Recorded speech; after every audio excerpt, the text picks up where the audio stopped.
From basement to boardroom, I walked into the office after my 3-day regional meeting, feeling lighter than I had in months. The quarterly numbers were excellent.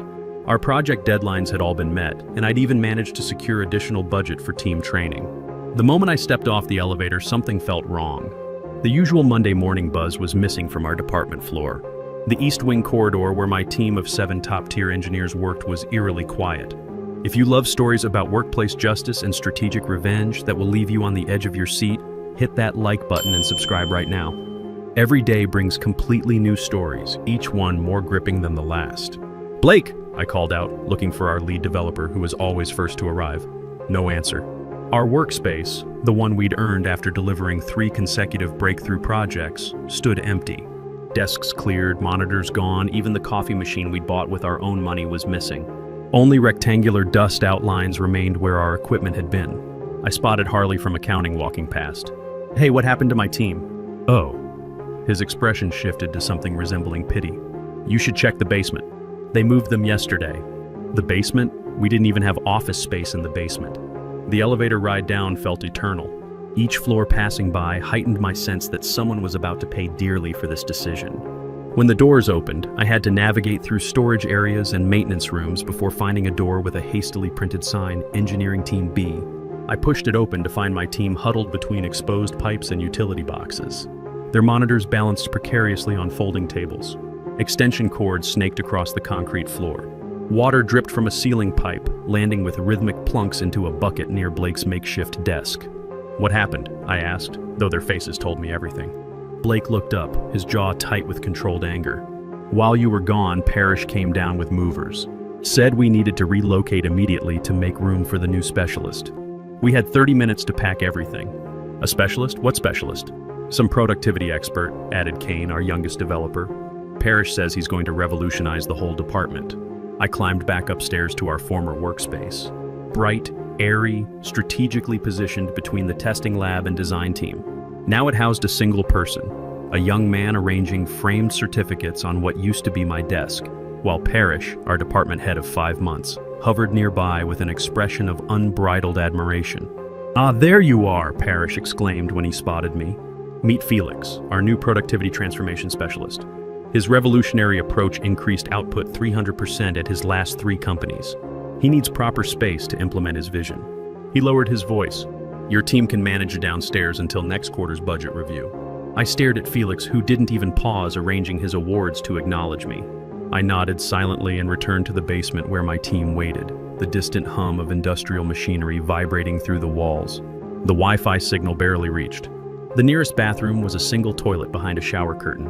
The air smelled of mildew and neglect. 32 years with this company," muttered Reese, our hardware specialist. "And this is how they treat us." I surveyed their dejected faces. People who had given everything to this company, who had pulled countless all-nighters to meet impossible deadlines, now stuffed in a basement like unwanted furniture. Then I made my decision. "Pack your bags," I said calmly. "Not just for down here. Everything." They stared, confused but trusting. "I'm not asking you to quit today," I continued, my voice steady and confident. "But start quietly gathering everything you might want to take with you someday. Keep this conversation between us. My name is Cole Barrett, and until that basement moment, I'd been the dependable leader of Engineering Team B for 8 years. Before joining the company, I'd spent 15 years as a military logistics officer, coordinating supply chains in crisis zones across 3 continents. The company had hired me for my technical knowledge, unaware that I'd spent those years building global industry relationships while managing complex operations under extreme pressure. I wasn't just good at solving technical problems. I excelled at strategic warfare, corporate or otherwise. When I transitioned to civilian life, I brought those skills with me. I could spot talent in unlikely places and build cohesion among wildly different personalities. Each member of my team had been handpicked not just for their technical brilliance, but for their ability to execute under extreme pressure. Blake, our lead developer, had been rejected by 3 other companies because of his unfiltered communication style before I recognized his genius with complex systems. Kane, fresh out of college but with natural talent for finding elegant solutions, had been passed over for higher-profile graduates. Reese had been ready to retire when I convinced him his hardware expertise was irreplaceable. Then there was Sawyer, our quietest member who spoke 5 programming languages but struggled with corporate politics. Avery, whose testing protocols had become industry standard, River, whose security systems were impenetrable, and Sage, who could translate technical requirements into language anyone could understand. For 8 years, we delivered consistently excellent results without fanfare. We weren't the flashiest team, but executives knew we were the ones to call when they needed something impossible done reliably. 6 months earlier, our longtime department head retired, and Parrish arrived with grand ambitions but zero understanding of our work. From day one, he'd been hunting for a game changer to impress executives, ignoring our consistent results in favor of flashy innovations. His golden hire, Felix, had dazzled him with buzzword-filled presentations and promises of revolutionary methods. What Parrish never investigated was why someone with such transformative skills changed jobs 3 times in 2 years. For 2 weeks after the basement relocation, we worked from our exile. The conditions were abysmal. The temperature fluctuated wildly. The lighting gave everyone headaches, and twice we had to cover equipment during overhead pipe leaks. Yet my team followed my quiet instructions: archive projects, organize knowledge bases, create transition guides, while continuing their assigned tasks without complaint. "I don't understand why we're documenting everything so meticulously," Sawyer whispered one afternoon. "It's not like they appreciate our work anyway." "Everything we do should be done with integrity," I replied loud enough for everyone to hear, no matter where we do it. The others exchanged glances but kept working. They trusted my judgment even if they didn't understand the strategy yet. Then came a surprising call from Sinclair, the CEO, requesting I present our team's accomplishments at the upcoming board meeting. My team's spirits lifted. Finally, recognition. The morning of the presentation, I dressed in my best suit and carefully reviewed my slides in the basement's dim light. As I climbed the stairs to the executive floor, Parrish intercepted me in the stairwell. "Change of plans," he smirked, blocking my path. "The board wants to hear about future innovations, not past performance. Felix will present instead." "Sinclair specifically requested me," I stated flatly. "I spoke with her this morning. She agrees my approach makes more sense." His smile didn't reach his eyes. "The board needs to hear about where we're going, not where we've been. You can go back to your workspace." I held his gaze for a long moment, memorizing his expression. Understood. But what Parrish didn't know was that this was exactly what I'd been waiting for. Keep watching to see how this strategic miscalculation would backfire spectacularly. My team deflated when I returned with the news. Kane glanced at her half-written resignation letter visible on her screen. "So this is it? We're just giving up?" "Not even close," I replied, my voice carrying military precision. "Keep packing quietly." Later that day, word spread through the company grapevine that Felix's presentation had bombed spectacularly. Board members had asked technical questions he couldn't answer, exposing his shallow understanding of our core business. Parrish attempted damage control by promising our team would implement the concepts despite their reluctance to embrace change. That afternoon, Parrish visited our basement, suddenly friendly. "Good news. We're considering moving you back upstairs to the East Wing." The East Wing, slightly better than the basement, but still a clear demotion from our original space. The message was clear: we were still less valuable than the golden hire. "I appreciate you recognizing our capabilities," I said, surprising my confused team who expected outright rejection. Hope flickered again. That evening, Kane admitted she'd torn up her resignation letter. "If we're moving back upstairs, maybe things will improve." I merely nodded, saying nothing to confirm or deny her optimism. The chess pieces were moving exactly where I needed them. 2 days later, I invited an old colleague to tour our facility. As we walked through departments, I deliberately timed our arrival at the executive floor for when I knew Parrish would be showing Felix around to potential clients. "Cole!" Parrish called out too loudly, too friendly. Perfect timing. "Come meet North Point Solutions' executive team. They're interested in Felix's productivity system." I approached with my visitor in tow. "This is my colleague, Rowan." Parrish eagerly introduced Rowan to Felix, who launched into his rehearsed transformation speech. "Fascinating approach," Rowan said when he finished. "You've used this successfully elsewhere?" "Absolutely. My methods boosted efficiency dramatically at my previous companies. Northwest Technologies saw a 300% productivity increase in just 1 quarter. "Strange," Rowan replied, his voice cool and measured. "I sit on the board of Northwest Technologies. We never recorded such improvements. In fact, we noted significant project delays during your tenure there." The conference room went silent. Felix's confident smile faltered. "There must be some confusion," Parrish began, his face flushing. "No confusion," I interjected. "Rowan is here because I accepted his job offer yesterday. I'm bringing my team to establish a new engineering division at his company. We start next Monday." The North Point executives shifted uncomfortably. Felix's confident smile vanished completely. You can't take your team, Parrish sputtered. That's poaching. It's unethical, but completely legal, I finished for him. Check our contracts. No non-compete clauses. You relocated us to a basement with leaking pipes while focusing resources on unproven methods. Rowan is offering us double our current salaries and proper working conditions. The board approved it yesterday, Rowan added, after reviewing your division's performance metrics against industry standards. Parrish's face cycled through shock, anger, and fear in rapid succession. The North Point executives began gathering their things, making excuses to leave. Wait! Parrish's voice cracked slightly. The East Wing renovation starts tomorrow. I'll match their salary offers. I looked at him with the same calm expression I'd worn since finding my team in the basement. Too late, I said simply. The executives from North Point filed out, followed by Rowan, who said he'd wait for me in the lobby. When only Parrish, Felix, and I remained in the room, Parrish turned on me. Do you have any idea what you've done? He hissed. I've secured my team's future, I replied. Something you failed to do. You've destroyed mine, he said, his voice breaking. You chose Felix over us, I said simply. Actions have consequences. As I turned to leave, Parrish grabbed my arm. Please, I made a mistake. I see that now. What will it take for you to stay? I looked at his hand until he released me. You know what's interesting about my military logistics work? I learned that true character reveals itself not when resources are abundant, but in how leaders treat their people when decisions get difficult. You showed us exactly who you are when you put us in that basement. I walked out, leaving Parrish standing there with his golden hire, the sound of my footsteps echoing in the empty conference room. What he didn't know was that my plan had been in motion long before the basement incident, and what he'd just witnessed was only phase 1. Back in the basement, my team waited anxiously. When I returned, their expressions ranged from hopeful to terrified. Well? Blake asked, unable to contain himself any longer. I closed the door behind me and surveyed the room. It's done. Rowan offered us all positions, double our current salaries, proper equipment, and a real office with windows. The silence that followed was deafening. Then Quyen let out a whoop that echoed off the concrete walls. Are you serious? Reese asked, his weathered face struggling between disbelief and hope. Completely, I confirmed. Contracts are being drawn up as we speak. We start next Monday. The celebration that followed was controlled but emotional. Handshakes exchanged, relieved laughter shared. These weren't just colleagues.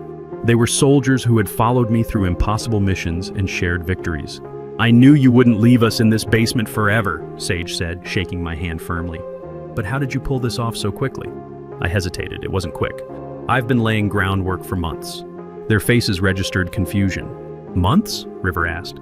But the basement thing just happened 2 weeks ago. I sat on the edge of a folding table. The basement was just the final confirmation.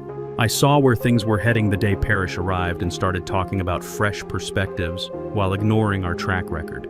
So you've been planning our exit all this time? Avery asked. Not exactly an exit, I corrected. More like an insurance policy. I started documenting everything. Our contributions, Parrish's dismissals, project successes he took credit for. I reached out to old contacts, including Rowan, just to reconnect. When things started deteriorating, those connections became leverage. Sawyer, always the most perceptive despite his social awkwardness, studied my face. There's more to this than just finding us new jobs, isn't there? The others turned to me expectantly.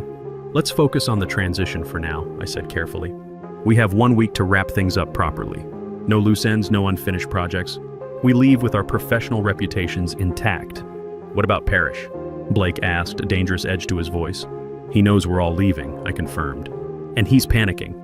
The board was already questioning Felix's hiring and the resources allocated to him. Losing an entire specialized team in one stroke is going to raise serious concerns about Parrish's judgment. Good, Reese muttered. 32 years and he sticks me in a basement. What's our strategy for the next week? River asked, ever the pragmatist. We work professionally, thoroughly, and without complaint, I said. We document everything meticulously. We prepare transition guides for our replacements. We act with complete integrity. Why? Quyen asked, her directness cutting through the air. Why help them after how they treated us? Because this isn't about them, I explained. It's about us, about who we are. And because the best revenge isn't what you do to others. It's what you build for yourself. The team exchanged glances, not fully understanding my strategy but trusting me nonetheless. There's something else you should know, I added. Rowan isn't just offering us jobs. He's creating an entirely new division with us as the core team. We'll have complete autonomy to build something from the ground up. This revelation shifted the mood from cautious celebration to genuine excitement. Even Reese, who had been contemplating retirement before the basement incident, straightened with newfound energy. "What are we waiting for?" he asked. "Let's finish our work here so we can start our real work there." For the next 3 days, we operated with mechanical precision. Every line of code was commented, every process documented, every system mapped. We worked longer hours than necessary, our impending freedom fueling our productivity. On the 4th day, Parrish appeared in our basement looking haggard. Dark circles shadowed his eyes and his typically immaculate shirt was wrinkled. "Cole, can we talk privately?" he asked, his voice lacking its usual confidence. I glanced at my team, who pretended to be absorbed in their work while obviously listening. "Anything you need to say can be said here. We don't operate with secrets." He shifted uncomfortably. "I've spoken with the executive team. They've authorized me to offer your entire team a 15% raise, effective immediately. We're also expediting the renovation of the East Wing. You could be back upstairs by next week." I noticed he didn't mention what would happen to Felix. "That's generous," I said, "but we've already signed contracts with Rowan." "Contracts can be broken," he pressed. "I'm sure there are clauses." "There aren't," I interrupted. Rowan's legal team made sure of that. Parrish's professional veneer cracked completely. "Please, Cole. I admit I made a mistake with the basement situation, but this is going to destroy my career. The board meeting is on Friday, and if I have to announce that our entire engineering team resigned..." For a moment, I almost felt something resembling sympathy. "Almost. The basement wasn't a mistake, Parrish," I said, my voice level but firm. "It was a revelation. It showed us exactly how much you valued our contribution. You chose Felix's empty promises over our proven results. Now you live with that choice." He left without another word, shoulders slumped in defeat. The moment the door closed, my team exchanged knowing glances. "Did you see his face?" Avery marveled. 15%, Sawyer murmured. "That's substantially less than double." "It's not about the money," Blake said sharply. "It's about respect." I let them talk, turning back to my computer to hide my expression. What they didn't know, what I couldn't tell them yet, was that Parrish's desperation was exactly what I had been counting on. That evening, as we were preparing to leave, my phone rang. The caller ID showed Sinclair, the CEO. I stepped into the hallway to take the call. "Cole," she began without preamble. "I just heard the news from Parrish. Is it true your entire team has resigned?" "Yes," I confirmed. "We've accepted positions elsewhere." A long pause. "I'd like to meet with you tomorrow morning." "Just you, not your team." 9 a.m. in my office. "I'll be there," I agreed, then hung up. When I returned to the basement, 7 pairs of eyes locked onto me. "The CEO?" Blake guessed. "What did she want?" Quyen asked. "A meeting tomorrow morning," I replied, keeping my tone neutral. "Are they going to try to stop us from leaving?" Quyen asked, worry creasing her forehead. "They can't," I assured her. "Our contracts are solid. This is probably just damage control." But as I said it, I knew it was much more than that. Sinclair wasn't the type to conduct damage control personally. Whatever she wanted would either validate my strategy or require immediate adaptation. The next morning, Sinclair's office occupied the corner of the top floor with glass walls offering a panoramic view of the city. She sat behind a minimalist desk, reading glasses perched on her nose as she reviewed documents. When I entered, she removed her glasses and gestured to the chair across from her. "Cole," she said, her tone unreadable. "I appreciate you coming." "Of course," I replied, taking the seat. She studied me for a moment. "I've been reviewing your team's contributions over the past 5 years. Impressive work. Consistently delivered, minimal resources required. Thank you, my team is exceptional." "Yes," she agreed, which makes me wonder why they're all leaving simultaneously. The basement relocation seems insufficient as sole motivation. I maintained steady eye contact. It wasn't just the basement. It was what the basement represented. Explain. When Parrish moved us downstairs to make room for Felix, he sent a clear message about our value to the company. The basement was just the physical manifestation of how he viewed our worth. Sinclair leaned back. "And you think I share this assessment?" "With respect," I said carefully, "you approved Felix's hiring and the resources allocated to him despite no proven track record. So yes, I assumed you endorsed Parrish's approach." To my surprise, she laughed, a short, sharp sound. "Parrish convinced the board, not me. I was outvoted. And now I get to say I told you so at tomorrow's meeting." Her expression sobered. "But losing your team is too high a price for being right." She slid a folder across the desk. "This is what I'm prepared to offer to keep your team here. Not under Parrish. Reporting directly to me." I opened the folder and scanned the document inside. The terms were exceptional, better even than Rowan's offer. Autonomy, resources, recognition, and compensation that reflected our true value. For the first time since this began, I felt my strategy required recalculation. Why now? I asked, closing the folder. Why not 6 months ago? Politics, she said simply. The board wanted to give Parrish a chance to implement his vision. I couldn't undermine him openly, but this situation changes the dynamic. You're using our resignation to consolidate power, I observed. She didn't deny it. Mutual benefit, Cole. You get what your team deserves. I get to restructure without internal warfare. I need to discuss this with my team, I said, taking the folder. Of course, but I need an answer by end of day. The board meets tomorrow. As I stood to leave, she added, there's something else you should know. Rowan and I have history. This isn't the first time he's recruited from us after strategic disagreements. The implication hung in the air. Was I being used as a pawn in some corporate chess game between Sinclair and Rowan? I returned to the basement, mind racing through possibilities. My team looked up expectantly. What happened? Blake asked. I held up the folder.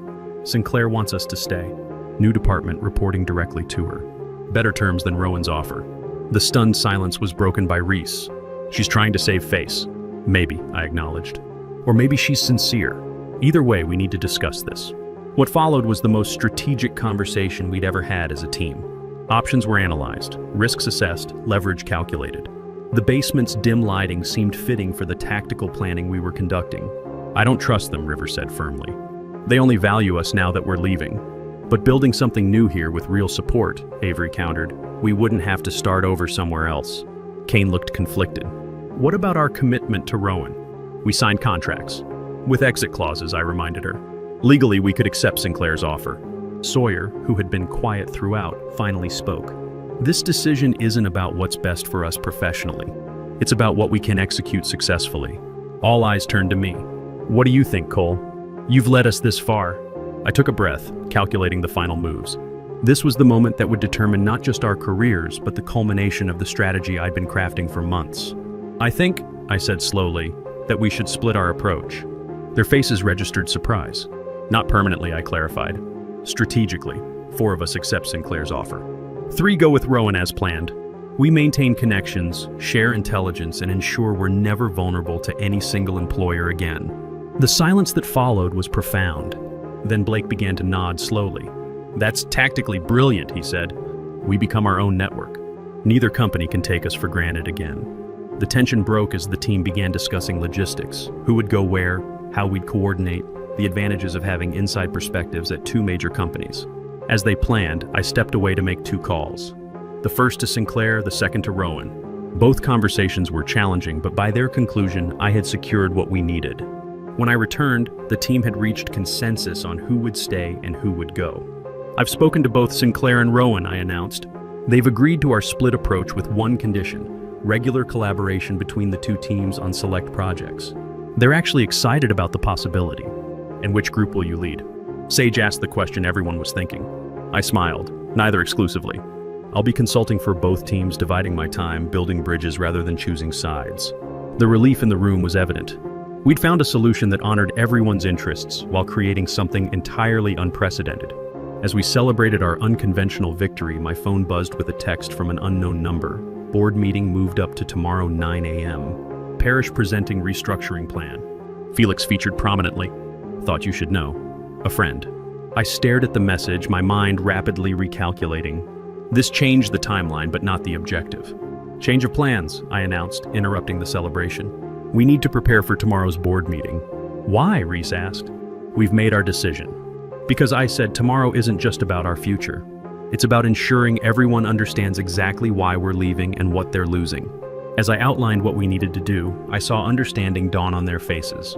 This wasn't just about finding better positions or escaping a bad situation. This was about changing the system that had devalued us in the first place.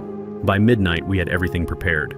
As we finally left the basement, possibly for the last time, Kane asked the question I'd been expecting. Cole, how long have you really been planning this? All of this? I looked at my team, my exceptional loyal team who had trusted me through basement offices and uncertain futures. They deserve the truth. Since the day Parrish introduced Felix as the future of the department, I admitted. But what's happening tomorrow? That part I've been planning since my first day in corporate life. What exactly is happening tomorrow? Blake pressed. Justice, I replied simply. And a demonstration of why you never underestimate the quiet professionals. The next morning arrived with pale light filtering through the basement's windows. I arrived before anyone else, dressed in the navy suit I reserved for the most critical operations. As my team arrived one by one, each looked prepared for what was essentially our final mission together as a complete unit. "Ready for today?" Blake asked, adjusting his tie. "More than ready," I replied, handing him a sealed envelope. "When the time comes, you'll know what to do with this." The others received similar envelopes, each containing specific intelligence and instructions. They secured them without questions, the ultimate demonstration of trust. At 8:30, we made our way to the executive floor. The boardroom doors remained closed, executives likely already inside conducting preliminary discussions. My team and I waited in the adjacent room, the calm before the storm. At precisely 8:55, Sinclair's assistant approached us. "The CEO requests Engineering Team B join the meeting." My team exchanged confident glances as we gathered our materials and followed her into the boardroom. The long mahogany table was surrounded by board members in expensive suits, with Sinclair at the head. Parrish sat halfway down, papers spread before him, with Felix beside him looking notably subdued. Parrish's eyes widened when he saw us enter. He leaned over to whisper something to Felix, whose complexion went pale. "Thank you for joining us," Sinclair said, gesturing to empty chairs. "I've asked Cole and his team to provide context for the proposals we're discussing today." I noticed a familiar face among the board members. Rowan sat 3 seats down from Sinclair, offering me a slight nod. "Now, Parrish," Sinclair continued, "you were about to present your departmental restructuring plan." Parrish stood, straightening his tie nervously. "Yes. As you know, our department is undergoing significant transformation to align with market demands. The centerpiece of this transformation is our new productivity methodology pioneered by Felix, which promises to revolutionize our workflow." He clicked through several slides showing colorful charts with impressive upward trends. "Initial implementation has begun, and we project a 200% productivity increase by year-end." "Impressive," one board member commented. "And how is the existing engineering team adapting to these new methodologies?" Parrish hesitated, glancing at us. "There's been some resistance to change, as expected with any transformation, but we're addressing that through gradual implementation and appropriate resource allocation." "Resource allocation," Sinclair repeated. "Could you elaborate on that, Parrish?" He shifted uncomfortably. "We've had to prioritize certain workspace considerations to maximize efficiency. Some temporary relocation was necessary." "By temporary relocation, do you mean moving an entire specialized engineering team to the basement?" Sinclair asked, her voice deceptively mild. The board members stirred, several frowning as they looked between Parrish and our team. "It was an interim solution," Parrish insisted. "The renovation plans for proper workspace are already underway." "I see," Sinclair said. "And these renovations began after you learned the team was resigning, correct?" Parrish's face flushed. "The timing was—" "Cole," Sinclair interrupted, turning to me. "Perhaps you could give the board your perspective." I stood, feeling the weight of every gaze in the room. "Thank you, Sinclair. Before I begin, I want to clarify that what I'm about to share isn't about personal grievances. It's about systematic failures that threaten this company's competitive advantage." I turned to my team. "Now, please." They each opened their envelopes and distributed documents to every person at the table. Parrish received his copy last, his hand trembling slightly as he took it. "What you're looking at," I explained, "is a comprehensive analysis of our department's productivity over the past 5 years, alongside financial allocations and resource distribution. The final pages show projected outcomes based on current management decisions." The board members flipped through the meticulously prepared documents, their expressions growing increasingly concerned. "These numbers can't be right," one board member said, pointing to a particular section. "This shows a projected 30% decline in deliverables under the new structure." "The numbers are accurate," I confirmed. "They're based on the department's own data accessed through our project management systems. This indicates the team relocated to the basement was responsible for 78% of the department's successful deliverables last year," another board member noted, looking up sharply. "Parrish, were you aware of this?" Before Parrish could respond, I continued. "What you may find most interesting is page 12, the background verification my team conducted on Felix." Felix jumped to his feet. "That's private information. You had no right." "Every bit of information there is publicly available," I cut in calmly, "including court records from the wrongful termination lawsuit at your previous company and the class action settlement from the company before that." The room went silent as everyone turned to those pages. Felix slowly sank back into his chair. "You'll note," I continued, "that Felix's revolutionary methodology has been implemented at 3 companies. All 3 experienced initial enthusiasm followed by significant productivity declines. 2 of those companies no longer exist. The third laid off 40% of their workforce last quarter. Parrish's face had gone from red to ashen. I wasn't aware. No, you weren't, I agreed. Because you didn't conduct proper due diligence. You were so focused on finding a game changer that you ignored both warning signs and the consistent results your existing team delivered. I turned to address the entire board. This isn't just about my team being relocated to a basement.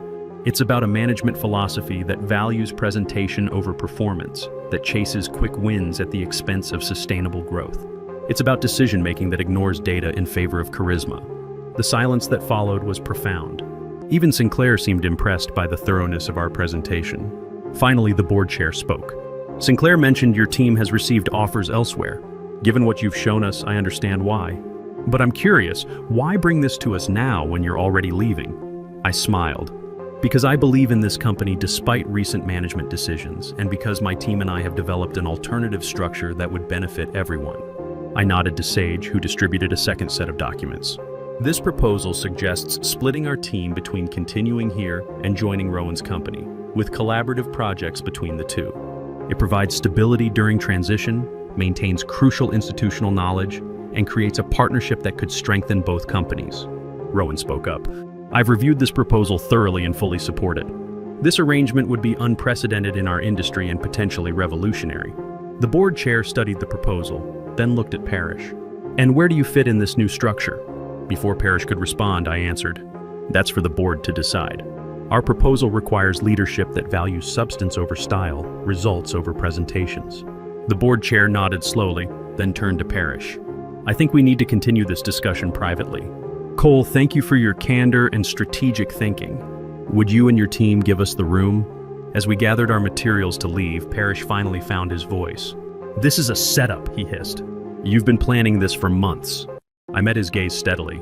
No, Parrish. You set this up the moment you decided my team belonged in a basement. I simply ensured everyone understood the consequences of that decision. 3 hours later, my team and I sat in a restaurant celebrating with Rowan when my phone buzzed with a message from Sinclair. Parrish and Felix are gone. Board approved your proposal unanimously. When can you start as department director? I showed the message to my team, whose cheers drew curious glances from other diners. I quickly typed my response, Monday. Halftime as agreed, other half with Rowan's team. So that was your plan all along? Blake asked, his eyes wide with realization. Not just to leave, but to completely restructure both companies and take Parrish's position? Not exactly, I admitted. The original plan was to secure our team's future. But when I saw how fundamentally flawed the system was, I realized we had an opportunity to fix it, not just for us, but for everyone who might come after us. And splitting the team between companies? Reese asked. Insurance, I explained. No single employer will ever have complete leverage over us again. We'll always have options, always have allies. Kane raised her glass. To basements, then. Without them, none of this would have happened. We all laughed and clinked glasses. As conversation flowed around me, I thought about how sometimes the best revenge isn't destroying your enemies, it's building something better from the wreckage of their mistakes. 6 months later, our unprecedented arrangement had become a case study in industry publications. The collaborative model between formerly competing companies had increased innovation while reducing costs. Both companies' stock prices had risen significantly, and headhunters were constantly calling, trying to understand our secret. As for Parrish and Felix, last I heard, Parrish was working at a much smaller company in a significantly reduced role, his reputation in the industry permanently damaged. Felix had reinvented himself as a workplace culture consultant, still chasing the next opportunity to sell empty promises to gullible executives.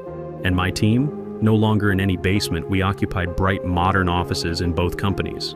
Our worth finally recognized not just in words, but in actions, budgets, and strategic decision-making authority. More importantly, we'd created a new model that valued substance over style, consistency over charisma, and respect over hierarchy. We'd proven that quiet professionals, when pushed too far, don't just fight back. We revolutionized the entire battlefield. I kept that bucket from the basement pipe leak on my new desk as a reminder. Not of where we'd been, but of what happens when you underestimate the people who actually get the work done. The most satisfying revenge isn't what you do to those who wronged you. It's creating a world where what they did becomes impossible for them to do to anyone else. The real victory? 3 junior engineers from other departments had approached me last week, saying they'd heard about our story and wanted to know if there were openings on either team. They were tired of being overlooked, while flashier colleagues got promoted. I smiled and told them what I'd learned. Never let anyone put you in a basement. And if they do, make sure you come back with blueprints for a better building.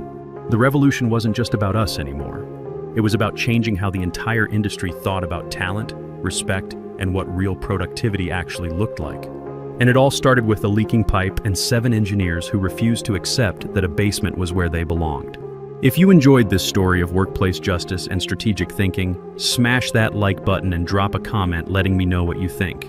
Have you ever been undervalued at work or seen talent pushed aside for flashier but less capable people? I'd love to hear your experiences. And if you haven't subscribed yet, hit that subscribe button and ring the notification bell for more stories like this one. Thanks for watching, and I'll see you in the next video.